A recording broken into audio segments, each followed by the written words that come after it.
வணக்கம். இன்னைக்கு நாம போற இடம் திருவண்ணாமலை.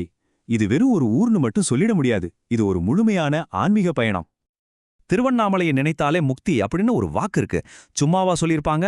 இந்த ஒரு வரியே இந்த இடத்தோட சக்தியையும் அதோட ஆழத்தையும் நமக்கு அழகா புரிய வைக்குது. ஆனா யோசிச்சு பாருங்க, ஒரு இடத்துக்கு எப்படி இவ்ளோ பெரிய சக்தி வந்திருக்கும்? இந்த கேள்விதான் நம்மளோட இந்த தேடலுக்கு ஆரம்ப புள்ளி. வாங்க, இதுக்கான விடைய நம்ம சேர்ந்து கண்டுபிடிக்கலாம்.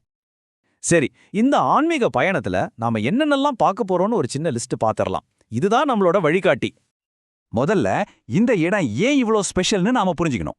அதுக்கு இந்த மலைய பத்தின ஒரு புராண கதையிலிருந்தே ஆரம்பிக்கலாமே. இந்த இடத்தோட பேர்லயே ஒரு கதை இருக்கு. அருணாச்சலம். அதாவது அருணானா நெருப்பு மாதிரி சிவப்பு, அச்சலம்னா மலை. இதுக்கு அக்னி மலைன்னு இன்னொரு பேரும் இருக்கு. அந்த கதை இதுதான். பிரம்மாவுக்கும் விஷ்ணுவுக்கும் யார் பெரியவர்னு ஒரு போட்டி வருது. அப்போ சிவன் ஒரு முடிவே இல்லாத நெருப்பு தூணா தோன்றி தன்னோட அடியையும் முடியையும் கண்டுபிடிக்க சொல்றாரு. விஷ்ணு பன்றியா மாறி கீழே போறாரு, பிரம்மா அன்னமா மாறி மேல பறக்கிறாரு. 2 பேராலையும் கண்டுபிடிக்க முடியல. அப்போதான் சிவனோட எல்லையற்ற சக்தியை உணர்றாங்க. அந்த நெருப்பு தூண் தான் எல்லாரும் வழிபடணும்னு அருணாச்சல மலையா மாறுச்சுன்னு புராணம் சொல்லுது. சரி, அடுத்ததா ரொம்ப முக்கியமான விஷயத்துக்கு வருவோம். உங்க பயணத்தை எப்போ திட்டமிடலாம்னு பார்க்கலாம்.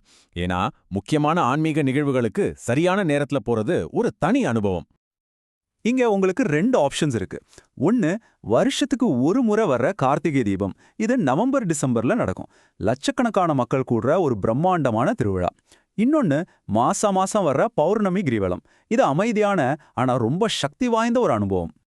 நீங்க பௌர்ணமி கிரிவலத்துக்கு பிளான் பண்றீங்கன்னா உங்க வசதிக்காக இதோ 2025ஆம் ஆண்டுக்கான தேதிகள் மற்றும் நேரம் எல்லாமே இருக்கு. இத வச்சு உங்க பயணத்தை ரொம்ப ஈஸியா திட்டமிடலாம். திருவண்ணாமலை அனுபவம்னு சொன்னாலே அது 2 விஷயங்களை சார்ந்துதான் இருக்கு. ஒன்னு, அங்க இருக்கிற பிரம்மாண்டமான கோவில். இன்னொன்னு, புனித மலையை சுற்றி வர்ற கிரிவலம். இந்த கோவில் எவ்வளவு பெருசுன்னு தெரியுமா? கிட்டத்தட்ட 25 ஏக்கர். தமிழ்நாட்டுல இருக்கிற மிகப்பெரிய கோவில்கள்ல இதுவும் ஒண்ணு. சும்மா கற்பனை பண்ணி பாருங்க. கோவிலுக்குள்ள போனீங்கன்னா ஏகப்பட்ட ஆச்சரியங்கள் இருக்கு.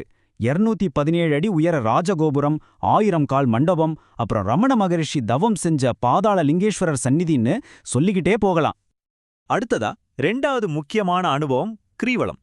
அதாவது இந்த அருணாச்சல மலையோட அடிவாரத்தை சுற்றி 14 கிலோமீட்டர் தூரம் நடந்து வர்றது. இந்த 14 கிலோமீட்டர் பாதையில 8 திசைகளை குறிக்கிற மாதிரி 8 லிங்கங்கள், அதாவது அஷ்ட லிங்கங்கள் இருக்கு. ஒவ்வொன்றுக்கும் ஒரு தனி சிறப்பு. சரி, இப்போ உங்ககிட்ட ஒரே ஒரு நாள் தான் இருக்கு. ஆனா திருவண்ணாமலையோட முழு அனுபவத்தையும் பெறணும்னு ஆசைப்படுறீங்க. அதுக்கு என்ன பண்ணலாம்? இதோ ஒரு சிம்பிள் பிளான். காலையில சீக்கிரமா எழுந்து கூட்ட நெரிசல் இல்லாம கோவில்ல தரிசனம் பண்ணிடுங்க. அப்புறம் மெதுவா அந்த கோவில் வளாகத்தை ஒரு 2-3 மணி நேரம் சுத்தி பாருங்க. சாயங்காலம் வெயில் தணிஞ்சதும் குளிர்ந்த காத்துல கிரிவலத்தை ஆரம்பிக்கலாம். இதுவே உங்களுக்கு ஒரு முழுமையான அனுபவத்தை கொடுக்கும். கடைசியா சில பிராக்டிக்கலான விஷயங்களை பார்த்துடலாம். அதாவது கோவில்ல தரிசனம் மற்றும் பூஜைகளுக்கான செலவுகள் என்னென்ன ஆகும்னு தெரிஞ்சுக்கலாம். முக்கியமான விஷயம் என்னன்னா, கோவில்ல இலவசமா பொது தரிசனம் பண்ணலாம். ஒருவேளை உங்களுக்கு நேரம் இல்ல, சீக்கிரமா தரிசனம் பண்ணணும்னா 50 ரூபாயிலிருந்து 100 ரூபாய் வரைக்கும் சிறப்பு தரிசன டிக்கெட்டுகளும் இருக்கு. அது மட்டும் இல்லாம நீங்க ஏதாவது சிறப்பு பூஜைகள்ல கலந்துக்கணும்னு நினைச்சா அதுக்கும் இங்க ஆப்ஷன்ஸ் இருக்கு.